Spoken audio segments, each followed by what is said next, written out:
I want you to start making YouTube videos, so here are some free tips and creative resources to help you get started. If you've never seen me before, hi, my name is Jacob. I go by midwestsidegunn or made by Jack depending on what platform you're watching this on, and I've been making content online since I was in the 5th grade. I've worked for large institutions, I've worked freelance, and I've worked on my own personal social media to create social media content, short form video, and long form video, some of which has been awarded at the state level and by large institutions such as Adobe. If you don't believe me, here is my literal Adobe trophy. So just suffice to say, I promise I know what I'm talking about and I am here to help you. Before we get into my top 5 things I think you should consider when making content on YouTube, I want to direct you to my bio or my description, depending on where you're watching this, where I've created an entire Google Doc full of free creative resources such as editing software, graphic design resources, music, images, pretty much anything you'll need to create YouTube content. I put in a big Google Doc that I will link for you. These are resources I'm either currently using, have used in the past, or I know people that are using these. These aren't just things I grabbed from online. These are things that I have personal experience with. And no, I'm not trying to get you to like sign up for some newsletter or sign up for an email list or anything like that. This is literally just a Google Doc. You can do whatever you want with it, but I highly recommend you save the link to the Google Doc because as I find new things, I will continue to update this Google Doc over time. So this will only get better as time goes on. And I'm putting this out there completely for free because I really just want more people, especially more Black queer people like myself, to be on YouTube, to be creating content, to expressing yourself, sharing your ideas, so on and so forth. There's no catch. I just really am passionate about this and I really want to help you make YouTube videos.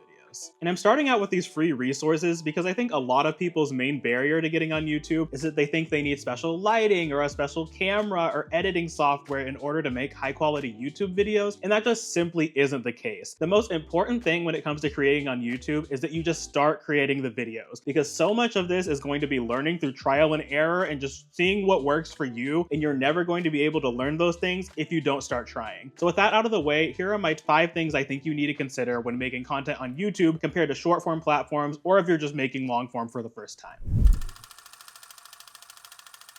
First and foremost, of course, you're going to need a way to film your videos. Now, I think a lot of people think they need to immediately go out and buy a camera, but if you have a smartphone, your phone probably has a decent enough camera to make YouTube videos on. And that's what I did up until very, very recently on this channel. I just got the camera I'm shooting on right now, which is the Sony ZV-E10, like a couple months ago. But before that, I was using my iPhone 13 Pro Max to shoot every single video I made on here for like the last year or so. And they've all turned out looking pretty good. Now, I would highly recommend shooting with the back camera instead of the front camera if possible, because your back camera is often going to give you higher quality. The back camera is also going to give you a lot more accurate colors. It's going to be a lot more crisp, and it's just going to be a better representation of what people would actually see in real life if they were there watching your videos. So using the back camera is always going to be the best. But if you can't use the back camera for whatever reason, your front camera will be like okay, it will be passing enough. And that's what I did on some of my very, very, very early videos as well. They don't look the best, but they don't look horrible either. Now, I will say shooting with the back camera on a smartphone is a little bit tricky to like find where exactly you need to be looking to look into the camera lens, or at least it was for me. I think it'll largely depend on the model of phone you have. For example, the iPhone 13 Pro Max has 3 different cameras on it, so I was having a hard time figuring out where exactly to look. And the way that I got around this and what I would recommend is that I had something sitting kind of behind my phone when I was filming the videos, and I put like a little tape marker on it that I could look at, and then I just shot a ton of test shots where I would move the marker around and kind of move the camera around and just play with where I was placing everything to where I could find the exact spot that I needed to look for when I was filming my videos. Then every single video after that, I would just set up my setup like I did before, and I would know exactly where to look so it looked like I was looking directly into the camera. That part is important because if you're kind of like looking off screen or like looking at a weird angle or things like that, it makes it harder for your audience to connect with you, and like you kind of want to treat your videos like you're talking directly to somebody. So the closer you can get it to where you're looking like you're looking at the viewer, the better your video is going to be and the more engaging it's going to be. And kind of alongside those thoughts about framing your videos, if you're somebody who's posting on short form and you're wanting to repurpose some of your long form content over to short form, you want to keep in mind how you're framing yourself so that you can optimize your content for both. Especially if you have a phone that can shoot in 4K, I highly recommend framing yourself kind of like I am, perhaps like even a little bit wider if you can, but you're right in the middle of the frame and there's a decent amount of space to your side and above you, because you can edit this video in wide format just like you would any other long form video, and then you can scale this video video up and crop it to where it's in like 9:16 format so that you can post it on short form platforms as well. So if you're someone who has a pre-established audience on like Instagram Reels or TikTok or wherever you're posting your content and you want to do both, I would highly recommend doing that so you can kind of get two pieces of content for the price of one. I think when it comes to YouTube as well, a lot of people think you need like professional lighting and all this expensive lighting equipment, and I promise you really don't need that either. I'm using some lighting right now, as you can probably tell by the way I look and how dark it is in the rest of my room, but these are like pretty cheap lights that I just ordered online. These were not super expensive, but if you're not wanting to spend any money at all, which is possible to do, I would just recommend filming during the daytime and filming in front of a window. Natural sunlight is honestly going to be the best lighting you can get in a lot of ways, especially if you can film at a time of day where the lighting is about the same for a good amount of time. Natural sunlight, regardless of what complexion you are, so on and so forth, is always going to look really, really good. So there have been a number of times where I haven't wanted to set up the lights, or even before I had these lights, I would just sit in front of my window, set my phone up, and just record into that. And as long as you framed yourself well, are using the back camera like I said you should, and just kind of taking some things into consideration, you're going to have a beautiful, nice, sun-kissed glow in your video. And if you aren't able to film during the daytime for whatever reason, you can work with using a combination of just the lights that you have in your living space and like getting creative with like lamps or kind of any other lighting sources that you have. You can really get creative and kind of build a lighting setup that'll work for you. You might just have to play around a little bit, kind of mess around and do some experimentation, but this is totally possible without investing any money in lighting. Lastly, I would recommend investing in some sort of tripod in order to have a nice steady video where you can have a lot of control over the framing and how you want your camera set up and everything like that. If you're shooting on a smartphone, you can get some really cheap tripods for like $10 or $20, so it really isn't going to break the bank, and I would recommend just spending the money if you are going to be doing this, even just like every once in a while. I think that's a worthwhile investment. But if you don't want to go and buy a tripod, just get creative, like prop some books up, use like a coffee mug or something to prop your camera up. You can get real creative and come up with a lot of DIY solutions for how to like frame your videos and stuff like that. The main goal that you want and the main thing that you're going to want in your YouTube content is to have you clear, in focus, well framed, and adequately lit enough so people can see you and understand what's going on in the frame.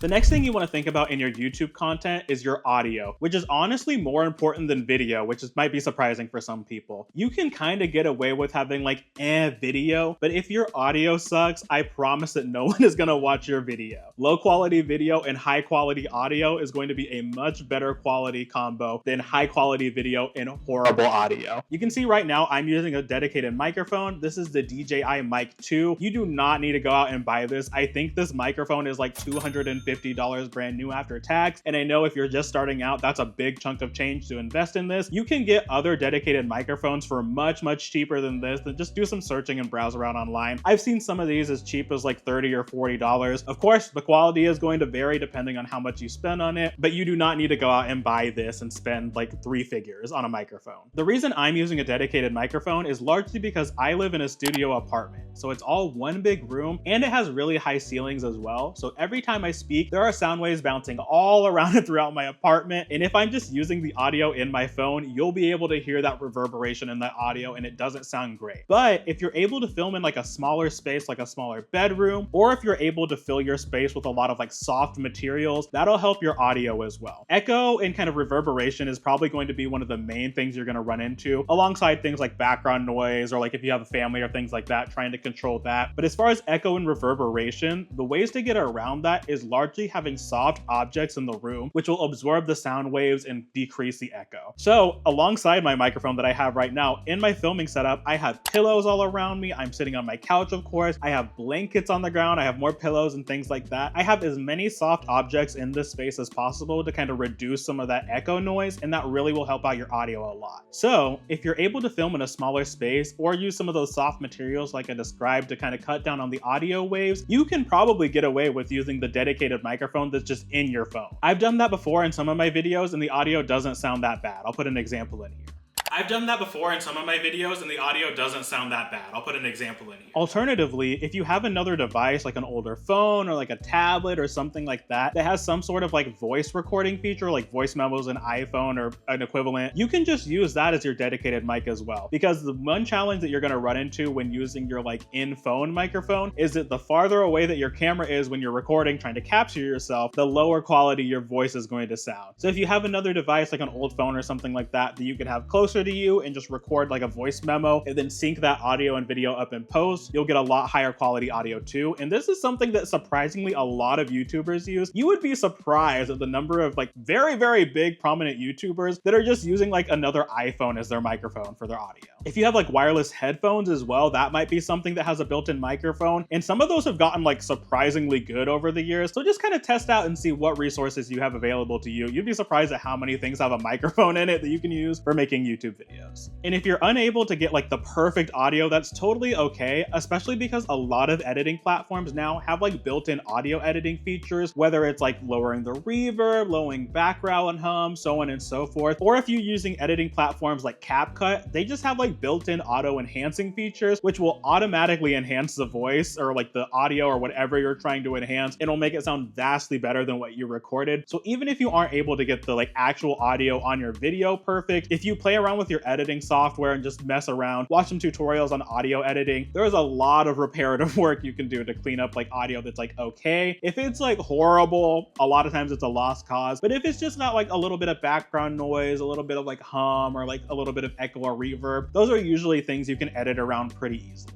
I've done that before in some of my videos and the audio doesn't sound that bad. I'll put an example in here. You also might want to consider incorporating music into your videos, which can help convey the mood that you're wanting to get across, help set the tone, or like I mentioned, if you have audio that isn't the super best, a lot of times you can get really creative with music and kind of use that to cover up some of the stuff going on in the background. So I would highly recommend incorporating music into your videos. I know back in the day, like royalty-free, like stock music used to be really cheesy and really corny, but there is a lot of really good royalty-free music, and I've included a lot of those resources in that doc that I've been talking about. Just please be sure to not use copyrighted music, especially if you have future aspirations of monetizing your channel, because once you get monetization, those videos are probably going to get immediately demonetized for having copyrighted music. So use those royalty-free resources that I've included below and you're going to be perfectly fine, thanks to the generosity of all these music producers who are putting out their content for free. I will warn you though that some of these royalty-free music platforms, along with like image platforms as well, have been allowing AI generated music and images to be uploaded on the platforms. So if that is something like similar to me that goes against your ethics and your values, be sure to look and see if there's some sort of AI filter that you can filter out those options and you'll be good to go.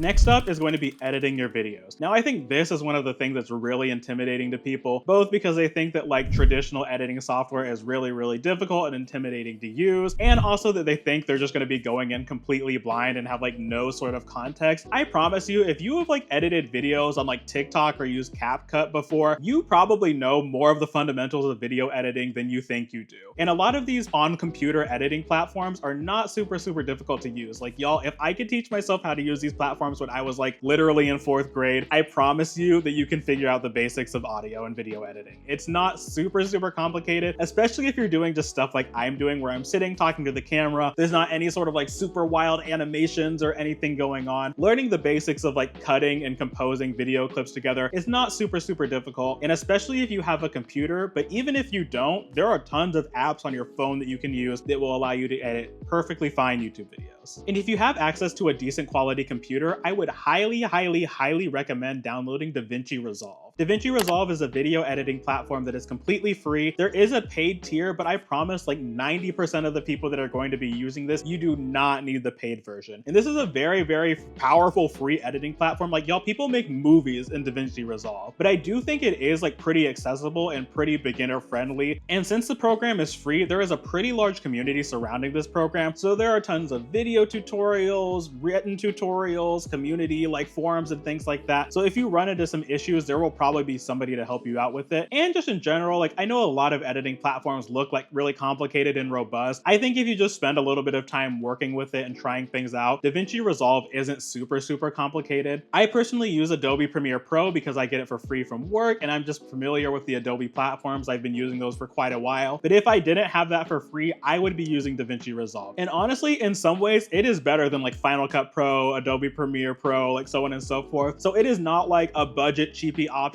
Like that will edit like anything that you need to basically. But if you don't have access to a computer, or if you're just more comfortable editing on your phone, you can totally edit like horizontal YouTube videos on your phone. I think that a lot of people think like you can't edit videos on your phone for YouTube, like you can only edit vertical videos. I have edited videos for my job I have right now, my freelance work, a lot of my like content across a lot of different platforms on my phone. It is very, very possible to make high quality videos using phone editing programs. I know CapCut is like the big one right now that's like leading the charge right now. And unfortunately, if this TikTok ban like ends up resulting in a permanent ban, I think CapCut will be going away with it. But there are other apps out there that do just as well, some better, or like just unique different things as far as video editing. There are more than a few options that you can use to edit videos.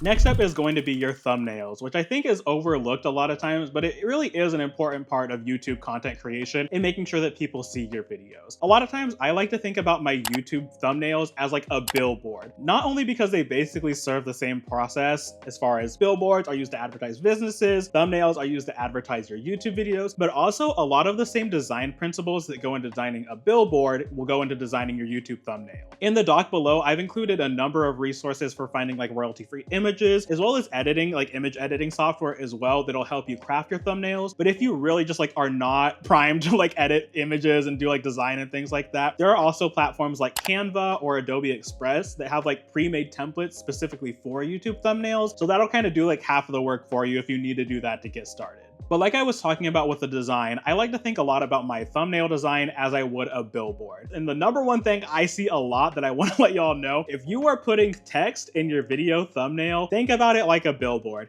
If your text is tiny, no one is going to be able to read it. If you look around in your life at billboards, they are usually using big, bold text and big, eye-catching images. That's especially important on YouTube because I believe like 40 to 60%, depending on which source you look at, 40 to 60% of users that are watching YouTube videos are watching them on their phone. So your thumbnail is probably going to be really, really small when they're scrolling content looking for things to watch. So you need to make sure if you're including text, it is big, bold, and to the point, and you're using eye-catching, visually stimulating images to make sure people are really attracted to your videos. For example, I recently went on a trip to Chicago and I vlogged the whole thing, which I posted here. Here's the thumbnail for the video. You can see here in the video, I was thinking a lot about my text and about the images that I was using. So for the background image, I used a nice, wide, eye-catching photo of the downtown Chicago cityscape. I used some like fun letter cutouts to spell out the word Chicago to kind of make it pop and be a little bit more visually interesting. And then below it, I put travel vlog.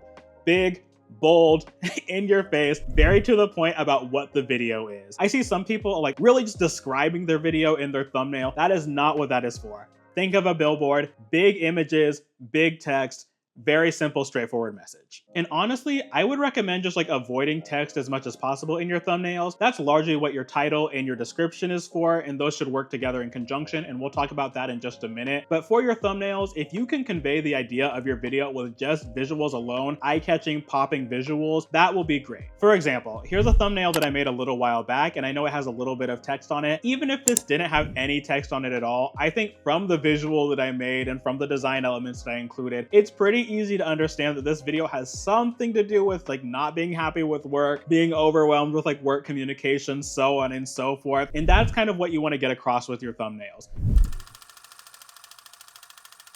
Lastly, let's talk about video titles and descriptions, which are basically going to be the way that people find your videos on YouTube. Your video title should be brief, accurate, and give a good description of what your video is about, but also phrased in a way that is relevant to the way that people are going to be searching if they're looking for something that is similar to your video. Because when you're crafting video titles and descriptions, you're basically interacting with a process called search engine optimization, or SEO. This is like an entire industry, and I'm not going to break this down here because that could be a whole video in and of itself. Look it up if you're interested, but basically what you want to take away from this is that when you're writing your title and you're writing your description, you're basically interacting with YouTube and also the internet and giving it the information it needs to serve up your video to relevant audiences. And so you need to use keywords and key phrases that are relevant to your video topic to make sure that when people are searching for those keywords and those key topics, your video is going to be recommended to them and identifies your video as something that is relevant to that search term. For example, here's a video I made a while back of my apartment tour, which gained almost 10,000 views. Now, if I wanted to title this video and just be simple and straightforward, I could have just called this like my apartment tour and just left it at that. But that isn't really optimized for search engine optimization, and I would be leaving a lot on the table. Here's the full title of what I titled this video, and I'm going to explain kind of why I did that. First and foremost, I watch a lot of apartment content, so I'm kind of just familiar with how people search these things, and I'm someone who searched for apartment inspo, and I thought about what I search when I'm looking for things. I made sure to put in key specific details that make my content a little bit more specific and allow my content to kind of branch out into several different niches. For example, I put the square footage of my apartment because I know a lot of times people are looking for like small spaces and might be looking for apartment tours that are the same square footage as theirs, so they can get like an accurate comparison of what might work for one person and how it could work for them. I also put that I was in a studio because I know a lot of people, my age specifically, are going to be living in studio spaces, and so I think that is a very specific and unique element of my content that would be different from somebody, say, that's living in like a loft apartment that's going to have a lot more space and a lot more different options to work with. I also included that my apartment is mid-century inspired, which serves two purposes. One, that accurately just describes a little bit better my apartment and kind of gives people that are looking into my video a little bit better description of what they're going to get into. So someone who might be watching apartment videos might not want to watch mine because they may have a cottagecore aesthetic or like granny chic or so on and so forth. But also it helps serve a purpose for linking my content to topics that may not be directly related to my video, but they could pull people in, because people that are looking for like mid-century furniture, for example, or like mid-century architecture might see my video because it has those relevant keywords and might click on my video even if they weren't looking for apartment tours. So you can kind of see how those keywords and getting really specific with your titles and your description can kind of help branch your content out to other people that may not have seen it otherwise. And this kind of practice is very similar for your description. I like to write my description kind of like I'm writing a summary. So just kind of giving an overview of what I'm talking about maybe some specific key points that I'm going to be covering, and making sure that I include those relevant keywords and relevant phrases in my video. And you want to make sure that your keywords and your phrases are actually accurate to your video, because if you're just including things that you know are popular or trending, that can actually negatively incentivize your video and make it not shown to as many people. So you want to be responsible and make sure that the keywords are actually relevant to your video. For example, if you're making a video showing like healthy recipes and DIY like meal prep stuff, and you're putting like keywords about like Chapel Roan, like that's not going to make any sense and is going to de-incentivize your video.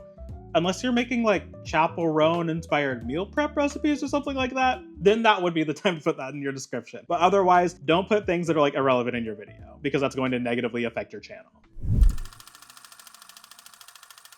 There are so many other elements of YouTube content creation that we could get into. Like there is a whole strategy around so many of the things I've talked about, and just YouTube videos in general. There's strategic ways to make them, how to say things, how to frame things, so on and so forth. But I largely just want this to be motivation and inspiration to just get started. Because like I said at the beginning, that is the most important part, and it's going to be the thing that helps you become more successful. Because the longer you wait to make your content and the longer you kind of sit there and think like, oh, I need perfect lighting, oh, I need perfect audio, so on and so forth, that's just objectively less time you have to try new things, try making content, see what works for you, and just keep working and working and working at it. And as someone who's been doing that similar process, that is going to be what helps you be successful. That's going to help you find your voice, how you want to express yourself, the type of videos you want to make, and a lot more of those kind of things that like aren't really teachable through a YouTube video. A lot of this just needs to be like experiential learning, trying new things and seeing what works for you. And if you have any questions about your YouTube process or anything that I've talked about in this video, please be sure to leave a comment below. This is an anti-gatekeeping zone. I do not gatekeep at all. I am more than happy to share literally anything I've learned, any tips, any advice, any skills that I've learned through my freelance work, my professional work, doing things on this channel. So if you have questions and want to kind of connect and keep track with my YouTube journey, feel free to leave a comment, feel free to subscribe, because I am documenting that entire process on here. And as I upload videos and continue to make new things and branch out with my content, you can kind of grow along with me and see how I explore this platform. So that's pretty much all I got for you all today. Thank you all so much for watching this video. If you enjoyed it, please be sure to give it a like, because that does help me out quite a bit. And if you want to come hang out with me every single week, I upload videos at least once a week. Sometimes I do more. Stick around if you enjoy the vibes. I'm wishing you the best with making your YouTube content, and I hope you enjoy all your YouTube endeavors.